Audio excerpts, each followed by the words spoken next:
Controversy over medical marijuana is nothing new, but new questions are being raised about its use. One issue in particular, should children take it too? Cher Calvin here with an incredible story about one family's fight for their son. Cher. That's right, Micah and Victoria. When you say that, it sounds so shocking to so many, but California's Prop 215, the Compassionate Use Act, was passed by voters a decade ago, and it does allow seriously ill patients with a doctor's recommendation to use marijuana legally. But what about for children? We did find this one family with a truly remarkable tale to tell us in this KTLA exclusive report. Can you tell me what school's like for you, Sam? Titanic! Big one! This is Sam, a 10-year-old who lives with his dad, his mom, and his sister Lucy in Northern California. Sam has autism. Hey, Sam. From age 2 till 8, Sam's disorder made him violent and aggressive. His parents, Steve and Angela, were truly living a nightmare every day. He got to a point where he was hurting other children at school and in public places. A lot of times we'd be, say, in line at a store, and he would just instantly just bolt off and go and hit another child in the face. One time he pulled the TV down. He knocked over all the furniture. I mean, I had to put him in a hold for maybe an hour. I mean, just where his whole body was spasming. And it was just, I would just lay there crying, just holding him. Sam's parents worked with expert doctors who recommended a succession of conventional prescription medications like Risperdal and a host of others. But Sam just gained 20 pounds and became harder to handle. We were so scared. We were like, okay, he's getting more dangerous. He's getting bigger and stronger now that he's 20 pounds bigger from the Risperdal.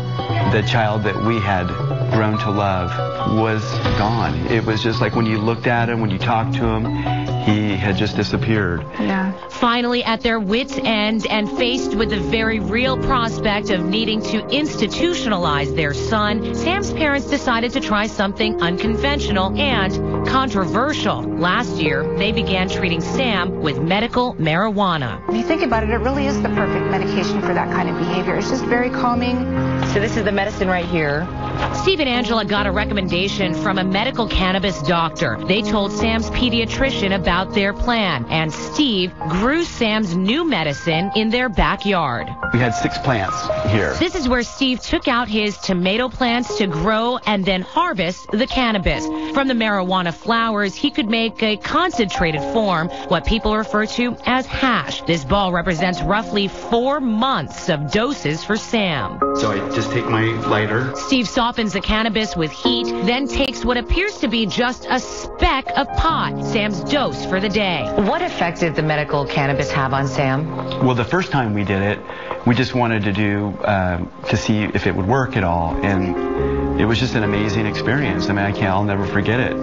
To watch what happened to him, it was just like, wow, he's back. This anguish and this pent-up rage and this obsessiveness. It's just like it just went away. Just like it just calmed him down. While we were with the family, we watched Steve put Sam's daily dose in a piece of melon and take it to him. Can you swallow that for us? Yeah. Yeah, that's good. Good job, buddy. Yeah. Within roughly 20 minutes, the effects were clear. Where earlier Sam had been animated and antsy, after eating his speck of hash, Sam became calm, relaxed, and social. High five. As a mother, how would you feel about people saying to you that you're getting your son stoned every day?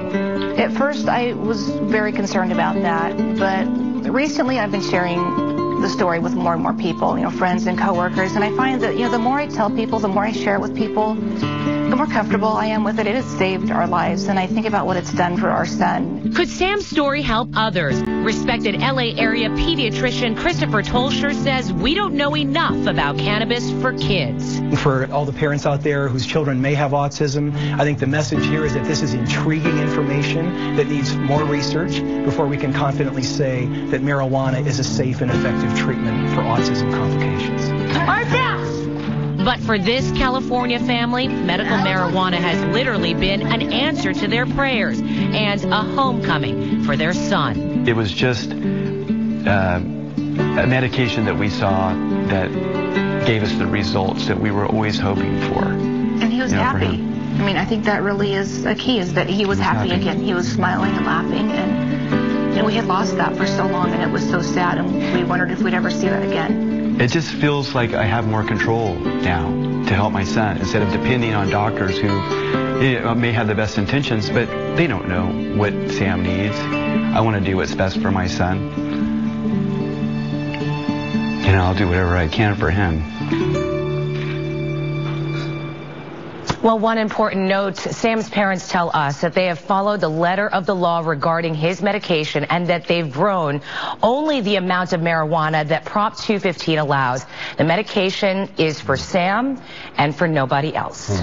Now, Cher, does he take this medication every single day? You know, they started off at 7 o'clock in the morning. He would take it. Then they would give him a second dose in the afternoon. But after 2 years, he started this at 8. He's now 10.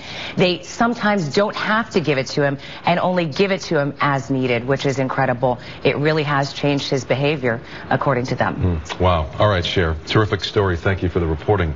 And for more on Sam's story, information on treating children with autism, go to our website, ktla.com. Click on the special reports section. There you'll find Cher's report and a link to the American Academy of Pediatrics.